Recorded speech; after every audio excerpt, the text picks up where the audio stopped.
잊을만 하면 반복되는 스쿨존 내 어린이 교통사고를 막기 위해 관련 규제가 강화됐는데요. 단속이 과도하다, 어린이 보호를 위해서는 더 강한 규제가 필요하다 등 여전히 의견이 갈리는 게 현실입니다. 이런 상황에서 강원도는 올해 단속을 탄력적으로 운영하는 시간제 스쿨존을 10곳 더 늘릴 계획입니다. 윤하은 기자가 보도합니다. 원주의 한 초등학교 등교 시간. 학교로 향하는 길목마다 등하교 도우미와 학교 보안관 등 어른들이 차량을 통제하고 아이들을 안내합니다. 정문과 후문 바로 앞길은 차량 통행은 많지만 단속 카메라가 없고 속도 제한 단속 카메라가 있는 곳은 신호등이 없어 항상 사고 위험이 있기 때문입니다. 학교 바로 옆 아파트 단지에서도 학부모들이 직접 등하교를 돕는 경우가 많습니다. 폭이 좁은데 차가 2대가 왔다 갔다 하거든요.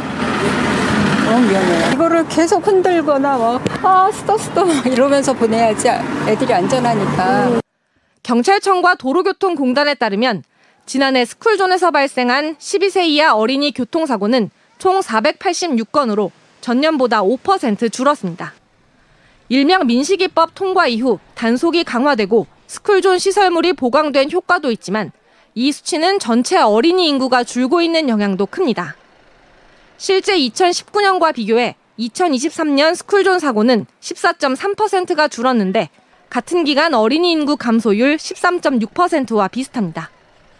이런 가운데 강원도는 지난해 2곳에 이어 올해 10곳의 스쿨존 과속 단속을 탄력적으로 운영하기로 했습니다. 오전 7시부터 저녁 8시까지는 제한 속도를 시속 30km로 유지하고 저녁 8시부터 다음날 오전 7시까지는 시속 50km로 상향하는 겁니다. 1년 365일 예외 없이 시속 30km 단속 카메라가 운영되는 다른 지점과 달리 주말과 공휴일에도 시속 50km가 적용됩니다. 원주에서는 봉대초와 반곡초, 버들초 앞이 조정됐습니다. 어느 정도 아이들이 하교를 한 이후에는 속도를 너무 많이 올리지 않는 이상은 한 50km에서 60km 정도까지는 완화해도 되지 않을까. 하지만 지난달에도 서울 송파구의 한 어린이집 인근 도로, 어린이 보호구역에서 4살 남자아이가 차에 치여 숨지는 등 스쿨존 사고가 반복되고 있는 만큼 어린이와 운전자 모두 인식 개선 교육이 반드시 필요합니다.